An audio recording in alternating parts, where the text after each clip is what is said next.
Karnataka election में कांग्रेस की ऐतिहासिक जीत। कांग्रेस ने 135 सीटों पर जीत हासिल की और क्लियर मेजॉरिटी।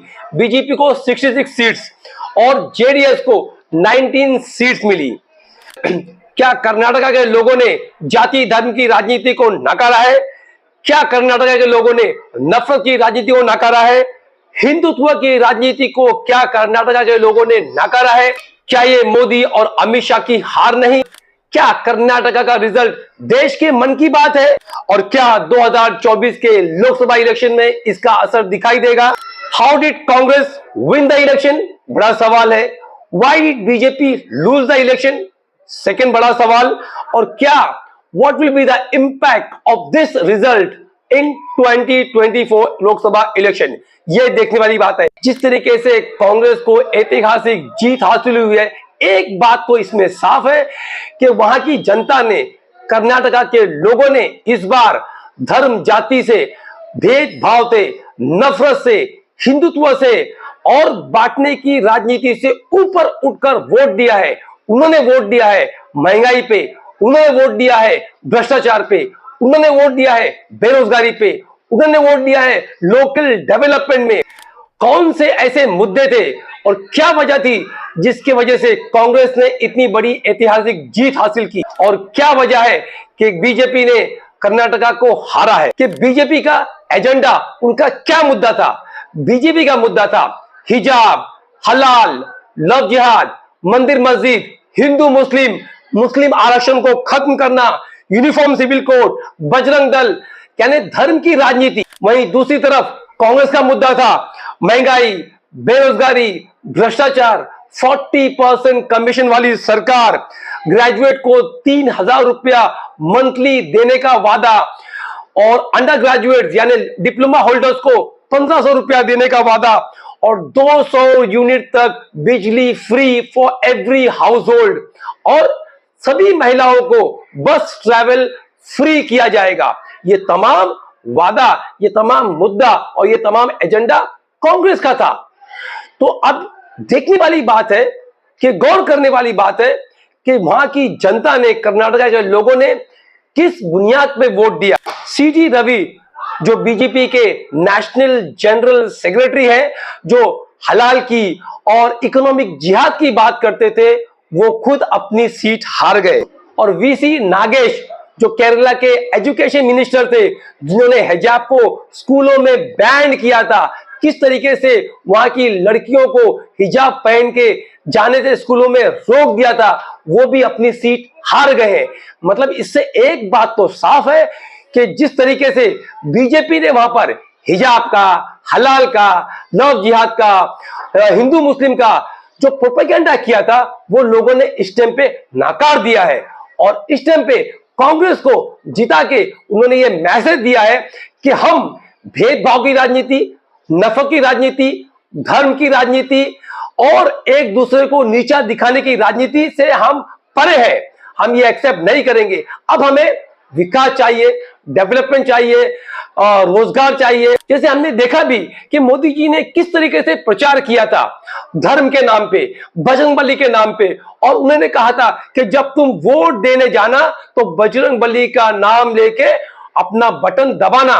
तो डेफिनेटली लोगों ने बजरंगबली का नाम लेकर शायद वोट दिया है, लेकिन बजरंगबली का आशीर्वाद शायद राहुल गांधी और कांग्रेस को मिला है। हाथ ऊपर करके मेरे साथ बोलिए, बजरंगबली की, बजरंगबली की, बजरंगबली की। जब पोलिंग बूथ में बटन दबाओ ना, तब जय बजरंगबली बोल करके सजा दे देना इनको। हमने वो भी देखा कि प्राइम मिनिस्टर नरेंद्र मोदी ने किस तरीके से कर्नाटका में द केरला स्टोरी का प्रचार किया, उसे प्रमोट किया और उसकी बात की। और लेकिन फिर भी लोगों ने बीजेपी को नकार दिया। केरला स्टोरी, ये केरला स्टोरी की इन दिनों काफी चर्चा है। कहते हैं केरला स्टोरी सिर्फ एक राज्य में हुई, आतंकवादियों की छद्म नीतियों की साजिशों पर आधारित है कि राहुल गांधी ने अपनी स्पीच में किस तरीके से मौजूदा उस वक्त की बीजेपी सरकार जो कर्नाटका में थी 40% कमीशन वाली सरकार कहा था, वो भी आप सुन लीजिए। कम से कम 150 सीट लेकर कांग्रेस पार्टी जीतने वाली।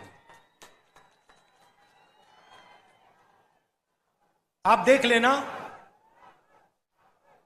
जो 40% कमीशन वाली सरकार है उसको 40 सीट से ज्यादा नहीं मिलने वाली है। एक बात तो साफ है कि लोगों ने इस भेदभाव की राजनीति, धर्म की राजनीति, हिंदुत्व की राजनीति, नफरत की पॉलिटिक्स को नकारा है, डेफिनेटली नकारा है।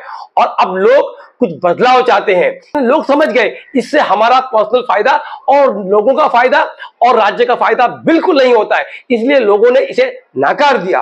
और वहीं दूसरी तरफ कांग्रेस ने जो पॉजिटिव मुद्दा लोगों के सामने लाया कि अगर हमारी सरकार आती है तो हम 3,000 रुपया ग्रेजुएट्स को देंगे, 1,500 रुपया डिप्लोमा होल्डर्स को देंगे और 200 यूनिट बिजली free to every household कर दी जाएगी और bus travel free to all the women in Karnataka.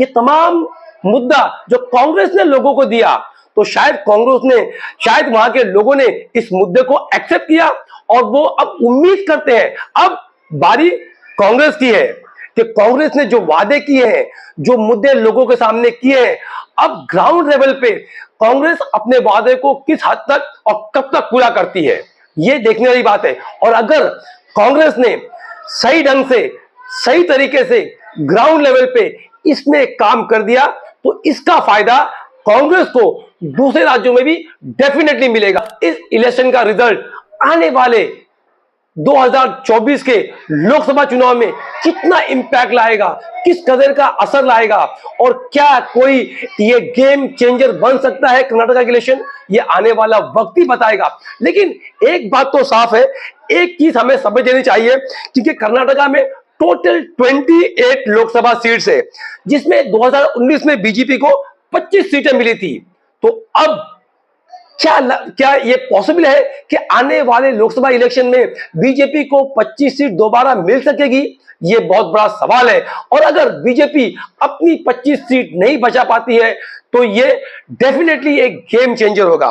और उसके बाजू में उसके लग के कर्नाटका को महाराष्ट्र स्टेट है, तो क्या इसका असर महाराष्ट्र में भी हम देखेंगे? महाराष्ट्र में कुल 48 लोकसभा सीट्स है, जिसमें से 2019 में बीजेपी को 23 सीट्स मिली थी और बीजेपी की उस वक्त की अलायंस पार्टनर शिवसेना को 18 सीटें मिली थी। Total 41 seats out of 48 seats, यानी बीजेपी के पास महाराष्ट्र से 41 एमपीज है।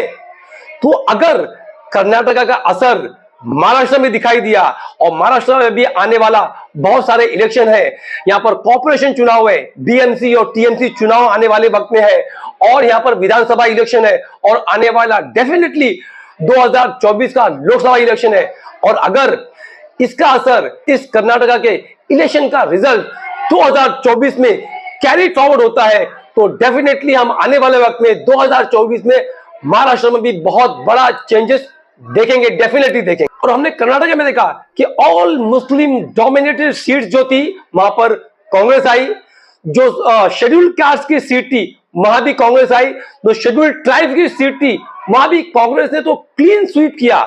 तो मतलब बेसिकली बैकवर्ड और मुस्लिम ने वन साइड वोट कांग्रेस को दिया।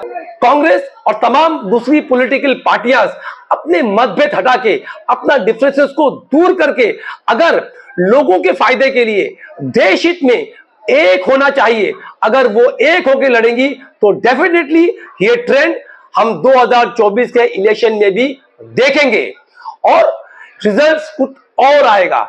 लेकिन शर्त यह है कि तमाम ऑपोजिशन पार्टी एक होकर इलेक्शन लड़ेंगी तो, और अगर लोगों ने अपना मतभेद दूर नहीं किया और ऑपोजिशन पार्टी ने अपनी अपनी खींचातानी की तो डेफिनेटली इसका फायदा बीजेपी को मिलेगा। आने वाले इलेक्शन जो लोकसभा का 2024 का है, ये एक सीढ़ी बन सकता है कांग्रेस को ऊपर जाने के लिए।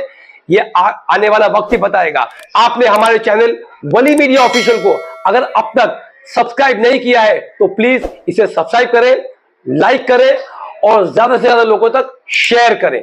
Thank you very much for listening. एक सोल्जर ये नहीं पूछता देश ने उसके लिए क्या किया, पूछता है वो देश के लिए क्या कर सकता है।